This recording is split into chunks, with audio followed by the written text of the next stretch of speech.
Alright, folks, I just wanted to replay this match here because it was fun. Um, and I wouldn't, I don't know. I don't know if I call it a good match per se. It was a good match for me. It was fun. There's just a couple points that I want to like talk about, but I ranched this poor soul. And really, so there's one point in game two where I fucking got him, and it felt real good. And I mostly just want to show off. So this is against Ant, so we'll just start playing. My opening hand is not spectacular, but it's playable. I don't think I was going to throw this back. So things start off pretty slow. I just play the Trop and Ponder in the room. And I keep the Thoughtseize from there so that I can Thoughtseize next turn potentially. Um, they just start on a basic island pass, so I'm thinking this is a control deck, which makes me decide to Burning Wish for my Cabal Therapy. Um,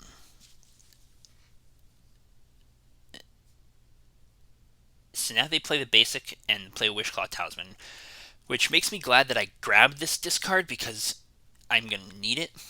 Um, but they already got their tutor on board, so I'm like a little worried that they could potentially beat me through the discard anyway. So I thought, see, I take the Cabal Writ there. It was Cabal Writ and Infernal Tutor and some lands. So I'm going to take the Cabal Writ there because the Infernal Tutor is weak without, or with these other cards in their hand. It means they have to Wishclaw for LED. And if they Wishclaw for LED next turn, if they play land, they Wishclaw for LED, they're still short on an Ad Naus. So,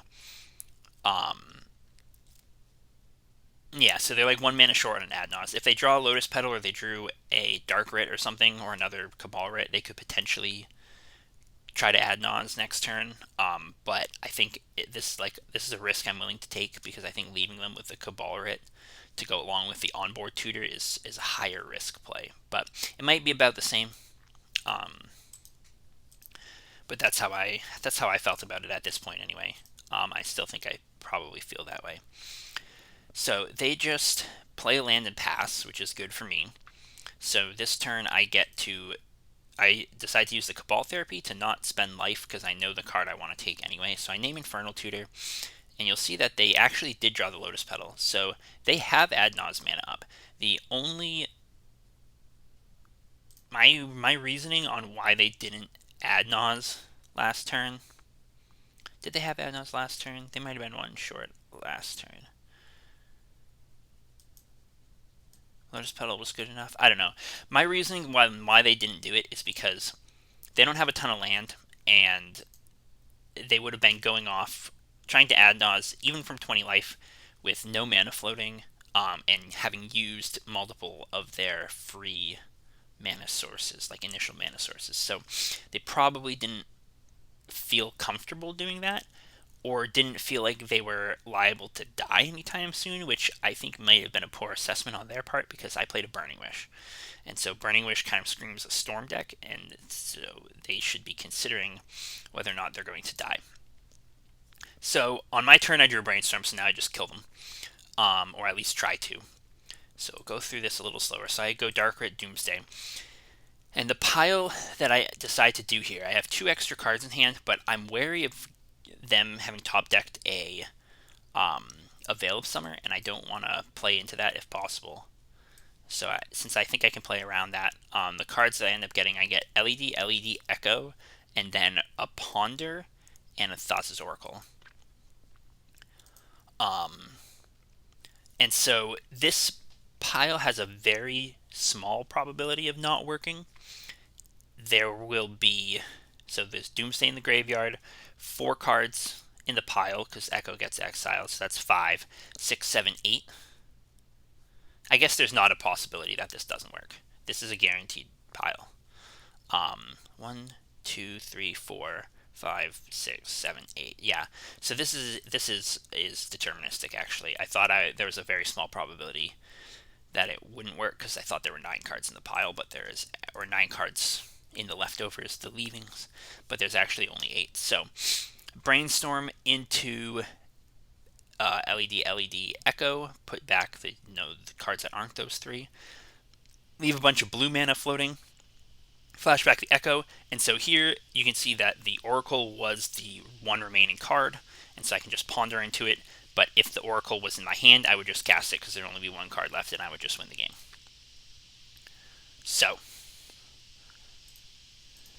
I do the thing as described.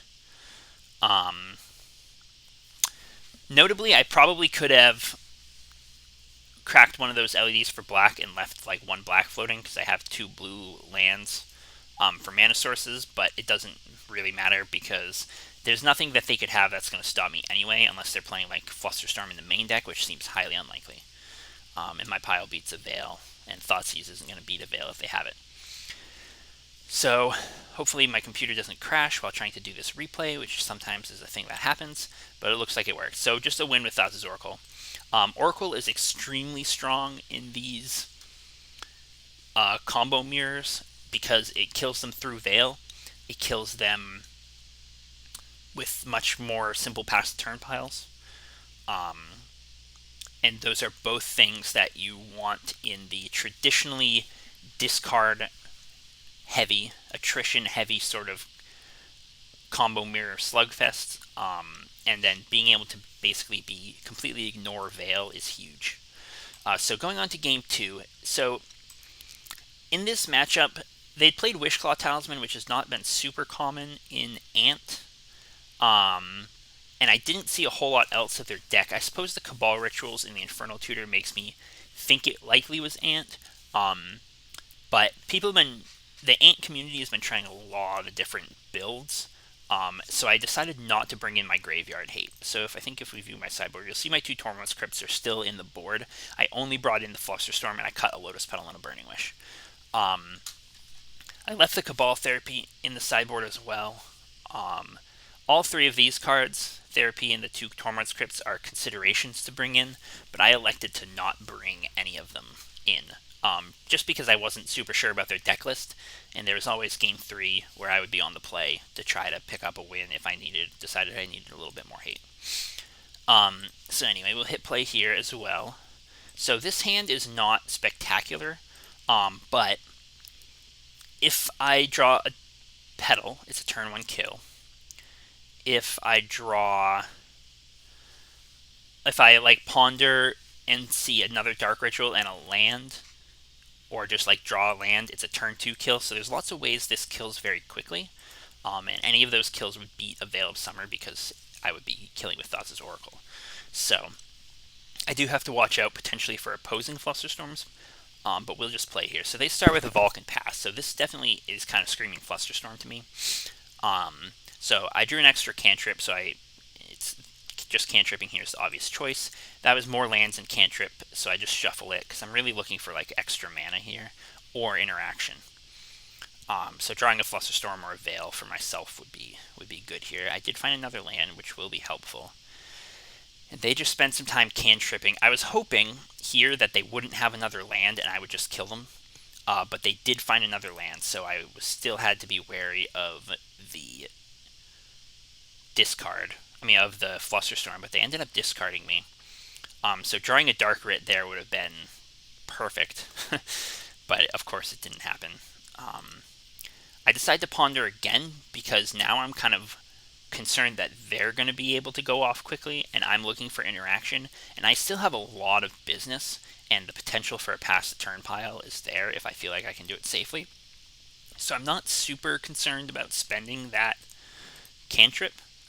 Even though I won't have anything efficient to draw into a Doomsday pile with. So the crux of this game is coming up here. So they ponder again, and then they pass, leaving this island up. So they're basically like shouting that they have a Flusterstorm here. Obviously they could have been bluffing for several turns, but I figure that's not very likely. And I drew my own Flusterstorm, which is a very strong draw as well.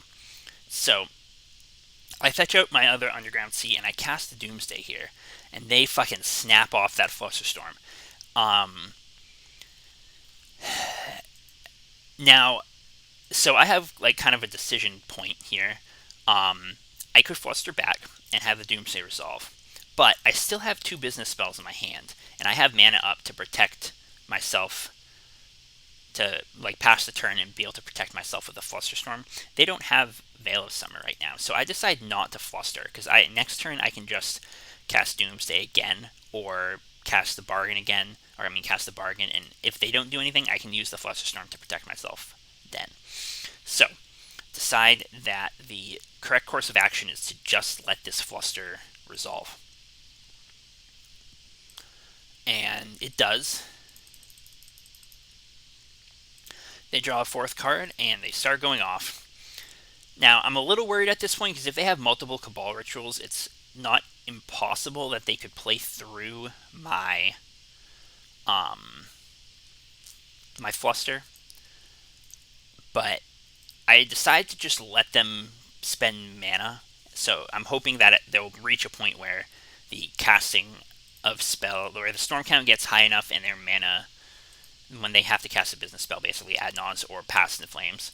And incidentally, Pass in Flames seems unlikely because they spent their Volg. So this smells to me like an Ad Nauseam, and they don't have enough mana right now, unless they have like an LED or another Cabal Writ, or the Ad Nauseam already in hand or something, where they'll be able to play through my Fluster. So I let them keep going. They spend all of their mana, or all of their relevant mana, to cast this Ad Nauseam, and they've gone ahead and given me the Wishclaw Talisman as well. And they cast Ad Nauseam, and I snap off my Fluster, and now they die. And it is worth noting that almost every draw in the deck at this point results in me winning the game. I don't actually have like a guaranteed kill here, but I'm just going to jump to my upkeep before I talk about this. Okay, so I have the mana to cast Doomsday. If I draw one more land, or Petal, or Dark Ritual, I can win the game from here. If I draw a cantrip, I can Wishclaw for a Dark Ritual to win the game. If I draw an LED, I can just cast Doomsday and Wishclaw, crack the LEDs to Wishclaw for the other draw 4, win the game. If I draw like an interaction piece, a discard spell, a Veil, a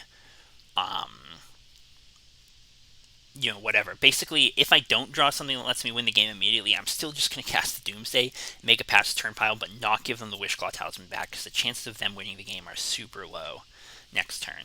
So I'm in an extremely good spot here, but I was lucky enough to just draw a Preordain, so I can Wishclaw for Dark Writ, and just Dark Writ into an Oracle pile with very, very clean and effective.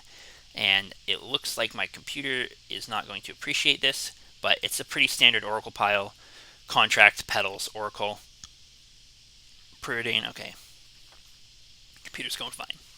Thank you, Wine, for working this time. So yeah, very obvious Oracle pile, and they did. So, there you go. That's all I wanted to show. Got him with the Flusterstorm. And my motivation for not flustering there, beyond the possibility of just getting them, was that I didn't need to. So, that's it. Thanks for watching.